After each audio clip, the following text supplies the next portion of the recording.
8h19. Saia do impedimento. Na Band Vale, bate-papo esportivo com Cláudio Nicolini e Antônio Carmo. Oferecimento New Clean, sempre inovando.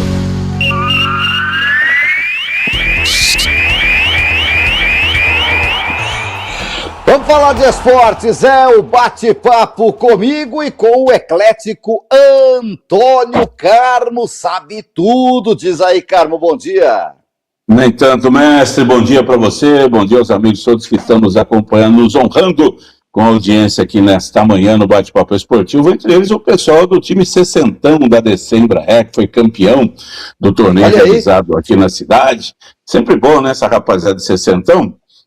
Ganhou do time, ganhou o campeonato por 1-0 no fim de semana, e tá lá o Adilson Dorizete, que é lá nosso amigo santista, como você, da Pirâmide Imóveis, um jogador que atuou no Santos Futebol Clube, Adalberto Corrá, aqui de São José, jogou no Santos, chegou no começo daquele tempo lá dos meninos da Vila, o Corrá teve por lá, foi campeão paulista sub-20 com o Santos Futebol Clube, jogar muita bola, um camisa 10 de qualidade, grande Corrazão, e também o Alexandre Alemão palmeirense, que estão sempre nos acompanhando. Abraço aí, Adilson, o pessoal todo, parabéns pelo título do 60 da Decembra. Em Taubaté já tem o 70, né? Daqui a pouco tem um 80 aí, o pessoal tá esticando aí. Não, no profissional. A gente é do tempo que 35 era velho no profissional. Acabou. Eu sou do tempo do 30, então assim, hoje o profissional até 40 tá normal, depois dos 40 que a gente chama de veterano, porque tem uma rapaziada aí jogando com 39, 40, 41, 42, e o goleiro do Fluminense com quase 80, né? Esse é interminável, é a Fabiola Molina dos gramados, Antônio, interminável, né?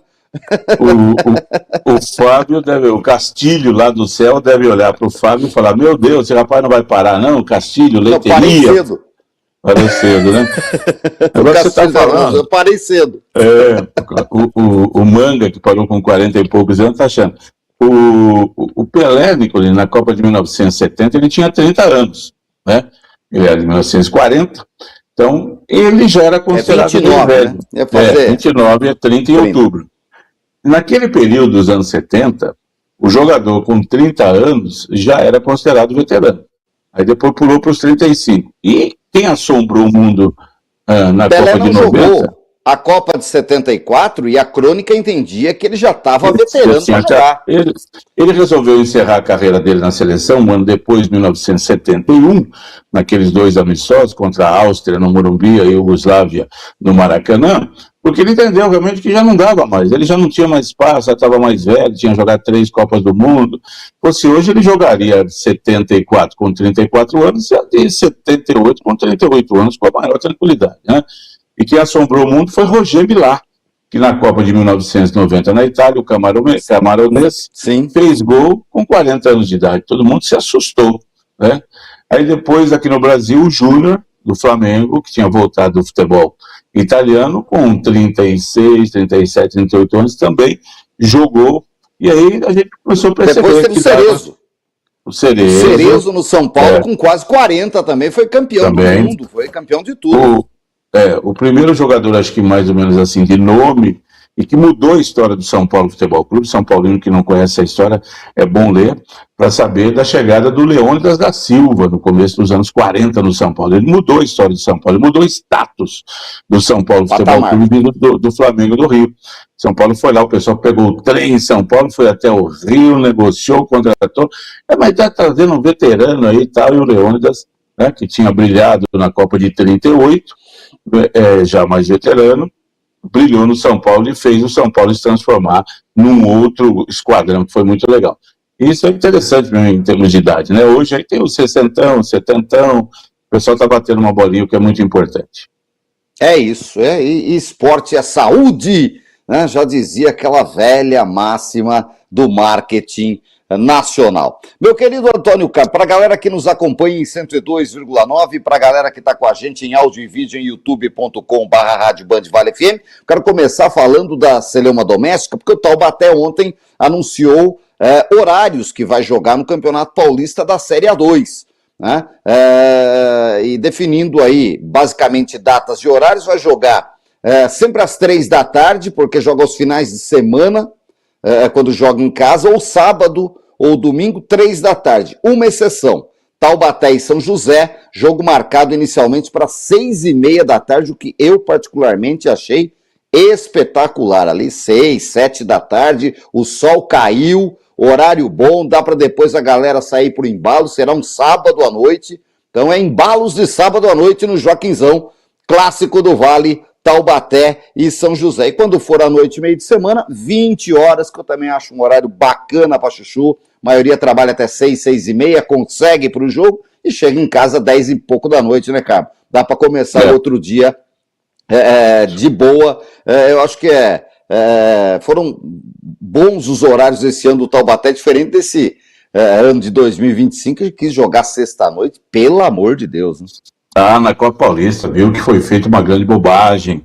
Sexta-noite não ia ninguém no estádio. Copa Paulista já não tem um apelo que o Paulistão tem. Ainda vai jogar sexta-noite para fugir do torcedor mesmo, né? O Taubaté errou nesse caso aí. Jogou contra o São José no domingo à tarde, quando foram 2.000 torcedores, 3 no Joaquinzão, no segundo turno do campeonato. A Copa Paulista, ela pega realmente aí com a presença da torcida, cresce, a partir da segunda fase. E daqui a pouco sai a tabela oficial da Federação Paulista, com todos os clubes ali, a gente fica sabendo quem joga qual hora, né?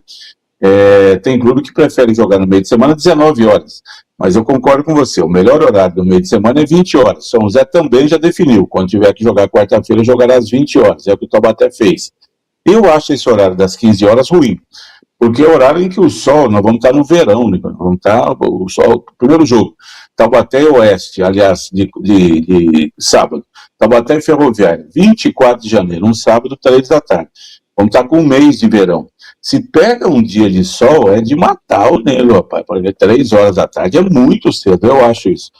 Como você disse, depois o Taubaté joga também num domingo contra o Ituano, ele mudou bem ali os jogos, ele não tem uma sequência, você vai todo sábado tá horário, não, teve sábado 15 horas, domingo 15 horas, sábado 18h30, e no meio de semana 20 horas. E o jogo contra o Taubaté, eu não sei por que, contra São José, que a diretoria do Taubaté apostou e optou em jogar às 18h30. O São José deverá jogar às 19 horas do sábado. São José estava jogando ou no domingo à tarde ou no sábado à tarde. Com o verão, eu acho também interessante. Eu acho que 19 horas já fica um pouco tarde para mim, para o meu gosto. Agora, se você marcar jogo sábado, 11 da manhã, tem gente que gosta, tem gente que não gosta. Se você marcar às 5 da tarde, tem torcedor que gosta, tem torcedor que não gosta. Se você marcar sábado, 8 da noite, tem torcedor que gosta, torcedor que não gosta. E assim vai. Então você vai ter, e como você não precisa da cidade inteira no estádio, né, então você vai ter um grande... eu não vou. Domingo de manhã eu não vou de jeito nenhum, não é horário para futebol. O outro fala, pô, que beleza, horário maravilhoso, e vai. No caso do Taubaté, sábado, 3 horas, vai ter muita gente que vai ir pro campo, a prova legal, 3 horas, acaba às 5, dá para aproveitar bem o sábado e tal. E 18h30, aí sim já é um horário, eu acho que para mim o melhor horário seria 18 horas. Aí o sol já se pôs, está se pondo ali, você pode fazer, aproveitar, porque o sol muito forte acaba atrapalhando, e não só os jogadores, o torcedor que fica exposto na arquibancada, tomando aquele sol na cabeça ali e tendo que aguentar. Chega uma hora antes para o jogo, chega 2 horas no estádio e sol, mas aí é a diretoria, é a comissão técnica que acabam resolvendo entender. Então o Taubaté já definiu e agora, meu amigo, é ir para o jogo. Então, o que interessa aqui para a região do Vale do Paraíba em termos de rivalidade é o confronto do dia 7, não é 8. Na tabela original, marcado para o domingo, dia 8. Então o Taubaté antecipa o jogo, sábado, 18h30, dia 7, Taubaté e São José. Interessante é que não haverá rodada no meio de semana. E pode mudar, porque a televisão lá, pode chamar. Isso. O YouTube, né? Porque a transmissão está sendo feita pelo canal da Federação, o Paulistão YouTube, e pelo Ulisses TV, que é do YouTube também, do Ulisses Costa, narrador da Rádio Bandeirantes, que cobriu todo ano essa temporada. A Copa Paulista. E o Paulistão também. Não tem, por enquanto, nenhuma TV, nem TV fechada, nem TV aberta. Aí assinado já para transmitir os jogos da Série A2 do ano que vem. Mas pode acontecer isso. Bom, tá lá, daí chega o Ulisses TV e fala, ó, esse jogo aqui é o que mais me atende aqui, eu quero sábado, 4 da tarde, domingo, 4 da tarde. Aí o jogo acaba indo para domingo às 4 da tarde, vamos esperar. O Taubaté divulgou e falou, né? E que vale ressaltar realmente que os jogos poderão ter mudanças dependendo da demanda de quem for transmitir os jogos aí. Mas está feito o registro aí. Muito bom, Antônio Carmo. Importante a gente acompanhar a movimentação das duas principais equipes da região, que se preparam. Aliás, o José anunciou ontem um zagueiro aí campeão pelo Barra no Campeonato Brasileiro, chega para ser o xerife da zaga, Joséense, Antônio Carmo. É o novo Toro Sentado. Não, o Toro Sentado é o lateral direito. É um novo Botu que jogou no São José e no Taubaté. Né? Eu estava dizendo aqui, Nicolás, o bom para São José e Taubaté é que só tem 2 semanas que não haverá rodada no meio de semana. É da penúltima para a última e nessa da 7ª para a 8ª rodada, que é justamente a rodada do Clássico do Vale. Então os times não terão jogo na quarta-feira, terão uma semana inteira livre para treinar, para poder se aprimorar para o jogo. E para nós fazer um barulho, né? Barulho, a semana inteira. poder contar histórias, né? E destaques e aquela coisa toda. Eles jogarão a 7ª rodada no fim de semana anterior, no começo de fevereiro, dia 1º de fevereiro, e depois, então, o Clássico no dia 7, que o Taubaté já marcou, vai ter a semana inteira de preparação. É isso. Muito bom, Antônio Carmo. Isso colocado, vamos para o que vale hoje, que é Flamengo e Cruz Azul, jogo marcado para as 2 da tarde, horário de Brasília.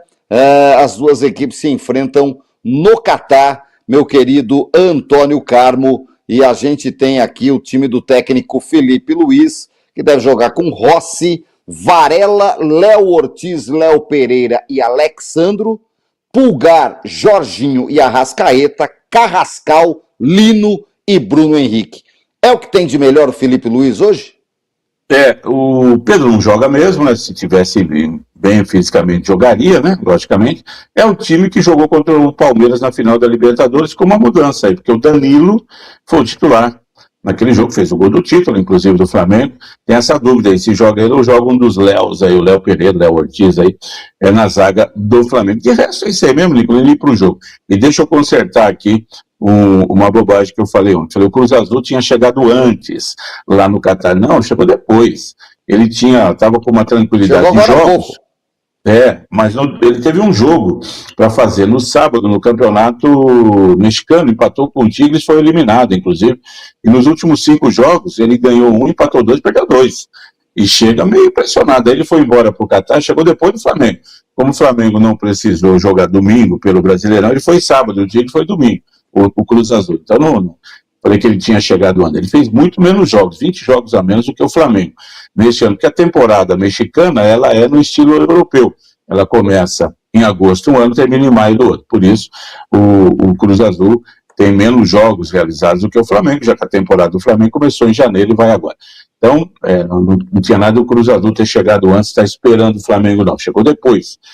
E com alguns problemas, o Cruz Azul. Ele é treinado, Nicolino, por aquele, acho que é Gustavo Larcamón, que foi técnico ano passando do Cruzeiro. Passou pela Toca da Raposa, dirigiu 3 jogos, foi embora.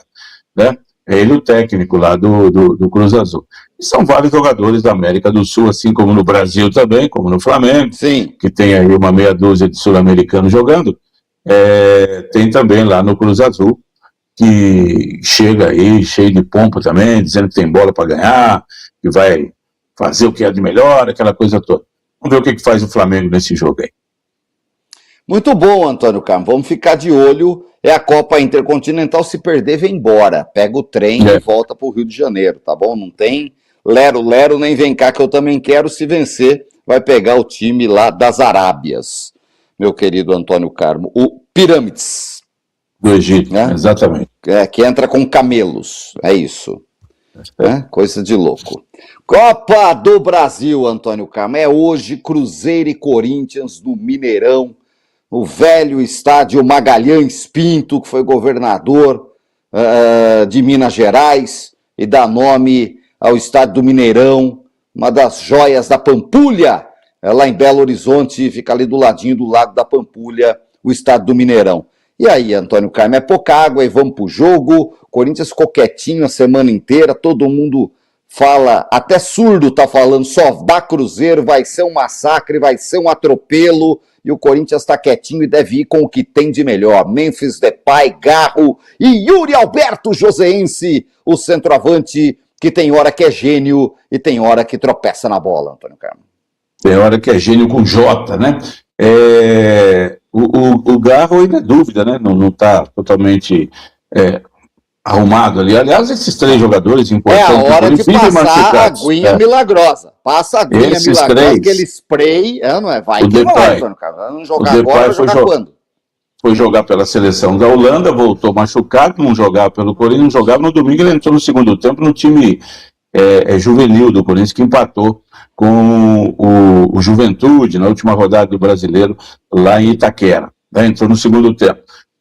Nicolini, tá desse jeito mesmo, tá? A gente percebe aí muita gente, o Corinthians não tem a menor chance. Que isso, claro que tem. São 2 jogos, se hoje o Corinthians pode até perder por um gol de diferença lá, vai resolver tudo em casa no fim de semana. O Cruzeiro sabe que se quiser ter tranquilidade para o jogo da volta, tem que fazer pelo menos 2 gols de diferença hoje. Tá melhor, tá tendo uma qualidade que a gente tem visto aí durante o campeonato, uma qualidade bem mais arrumada do que o Corinthians, está melhor. Agora, aí é mata-mata, Nicolini, e a gente tem que respeitar, até porque o Corinthians, esse ano, você fala assim, quando parece que vai, não vai, quando parece que não vai, vai. Eu tenho que ir quietinho. O Cruzeiro é o favorito, é aquela velha história do bom e velho Marcílio Fiore, do Curitiba de São José dos Campos. Vamos jogar com eles, no campo 10, o juiz é 10, a bola é 10, vamos ganhar 10. É isso que o Corinthians tem que fazer. Chegar lá e falar, então o Cruzeiro é tudo isso? O ataque é Natal, Tostão, Dirceu Lopes, Evaldo e Hilton Oliveira? Tá bom. Aliás, o Cruzeiro tinha tido um artilheiro no Campeonato Brasileiro, foi o Tostão, em 1970, sim. E agora, 55 anos depois, tem o artilheiro com o Caio Jorge, que foi o artilheiro do Campeonato Brasileiro. O Cruzeiro está melhor, isso é inquestionável. Fosse um jogo só hoje lá, Nicole, tá bom. Eu acho que a gente apostaria no Cruzeiro, mas não. É ida e vinda, são 180 minutos mais os acréscimos, mais o VAR para atrapalhar, para ver o que ele vai poder fazer de errado. Então vamos esperar. E que o Cruzeiro tem mais condições nesse momento é inquestionável. O corintiano sabe disso, a dificuldade que é. Mas vai que joga hoje, está tudo certo, arranca um empate ou uma vitória de 1-0 lá, resolve tudo e Itaquera no fim de semana e se classifica. Eu vejo assim, nesse momento, o Cruzeiro que está melhor, como ganhou do Corinthians 3-0, era para ser 5 recentemente no Brasileiro, há cerca de 3 semanas. Se o Cruzeiro jogar o que está jogando no Brasileiro e o Corinthians também, o Cruzeiro vai ganhar. Mas aí, meu amigo, nós estamos falando de futebol e a ciência nunca é exata. Jamais. Jamais. E o dia que for, perde a graça, Antônio Carlos. Acabou. Todo mundo faz se não tiver discussão de arbitragem no boteco depois do jogo, se não tiver a listrada desfilando em tudo quanto é campeonato uma hora ou outra, não tem graça. Não. Então tem que ter essas coisas todas aí. Cruzeiro e Corinthians, que já jogaram jogos eliminatórios de Copa do Brasil, já decidiram o Campeonato Brasileiro, lá de 1998, Luxemburgo no Corinthians, Leverkusen no Cruzeiro, né? O Dida jogando pelo Cruzeiro, depois veio para o Corinthians, enfim, Ronaldo, que escreveu a sua história no Cruzeiro, depois também no final de carreira deixou a sua marca no Corinthians, enfim, né?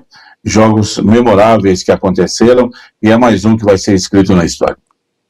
Muito bom, Antônio Carlos. Você falou dos técnicos aí, lembrou do Leverkusen, do Luxemburgo.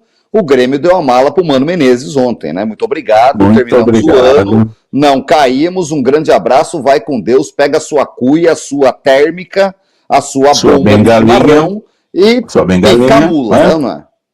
Eu vejo assim, o Mano Menezes, ele estava no Fluminense, aí depois ele foi para o Grêmio. Só time bom, né? Mano Menezes que surgiu lá no 15 de novembro de Campo Bom, fazendo um grande campeonato gaúcho, Copa do Brasil em 2003, 2004, depois rodou por aí, foi técnico da seleção brasileira, 2010, 2011, sei lá, até isso foi. Mas eu acho, Nicolini, que o Grêmio ou contratou, e com o Filipão de manager, né, os dois que trabalharam, na seleção o Filipão trabalhou com o Parreira. Os dois ali que já, né, tem uma história vivida, tanta coisa, o Mano Menezes da Batalha dos Aflitos, que você falou esses dias aí daquele jogo de 2005, que consagrou bem o Mano Menezes lá no Grêmio e tal. Eu acho que também já deu, viu, Nicolini? Não acho que agora vai ter time assim, de um porte aí, por exemplo, que queira. Quem está precisando de técnico no Brasil hoje? Por enquanto ninguém, né? Pelo jeito que todos os times grandes aí estão definidos. Ninguém vai buscar um Mano Menezes.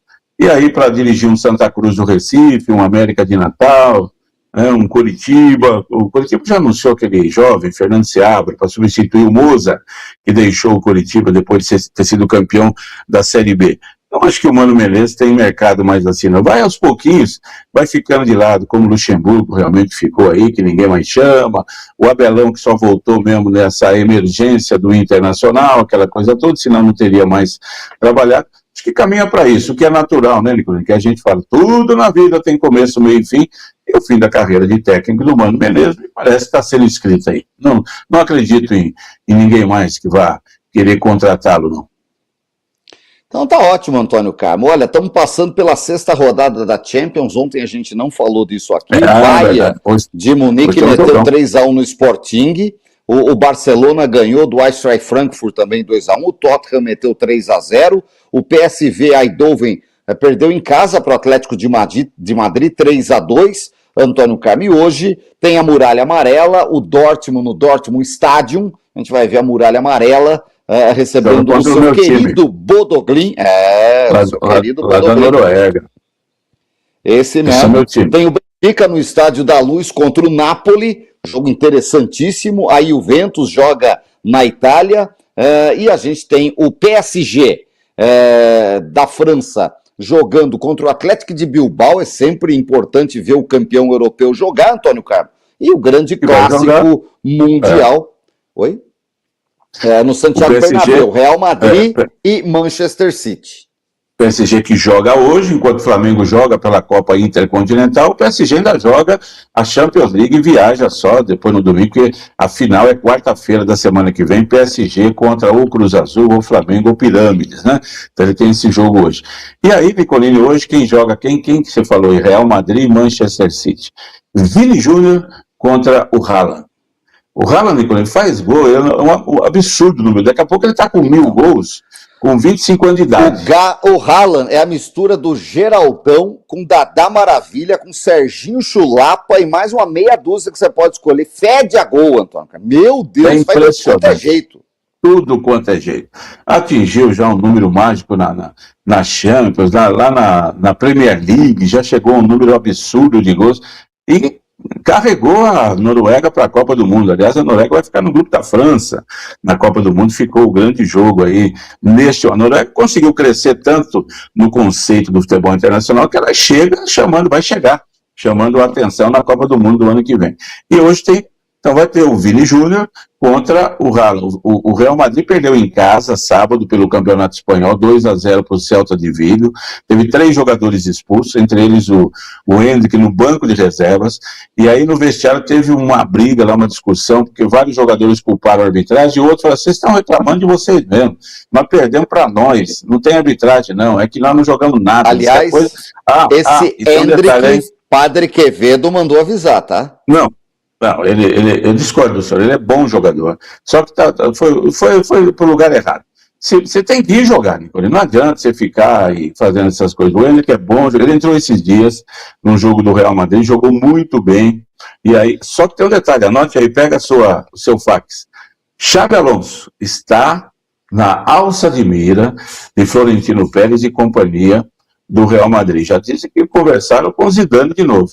Ele não acertou o time, chegou lá para substituir Carlo Ancelotti, só faz coisa errada, foi pessimamente no Mundial de Clubes no meio do ano nos Estados Unidos, não está jogando nada, não está conseguindo juntar o grupo, o pessoal entende que ele deveria dar mais chance para o Endrick, e olha, já falaram lá, ele não deve entrar em 2026, não. Se hoje o City for lá enfiar uns 3-0 no Real Madrid, o que não é muito provável, a vida do Xabi Alonso fica muito mais curta lá pelos lados do Santiago Bernabéu.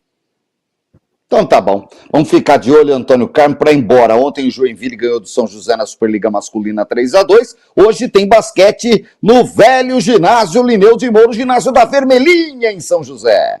Grande jogo São José e Brasília.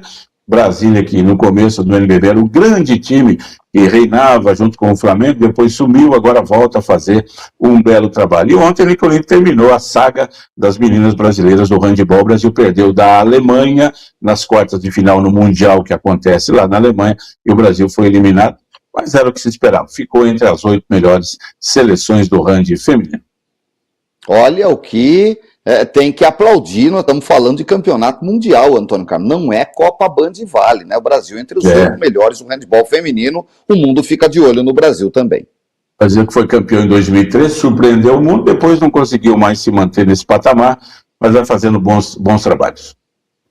Muito bom, Antônio Carmo, vamos ficar de olho em tudo, vamos nessa, mandando um abraço para o Sidney Barbosa, grande Sidney, gente da melhor qualidade, que está todo fim de semana trabalhando muito lá na T7 News, transmitindo tudo do futebol amador. Um abraço para ele e para a turma toda, e para você, meu querido Antônio Carmo, que espera amanhã aqui no nosso bate-papo, tá bom? Tá combinado. Abraço, Cláudio Nicolini, a você, aos amigos todos que nos honram sempre com audiência aqui no Bate-Papo Esportivo. Uma ótima quarta-feira, gente. Até mais. Saia do impedimento. Na Band Vale, Bate-Papo Esportivo, com Cláudio Nicolini e Antônio Carmo. Oferecimento New Clean, sempre inovando.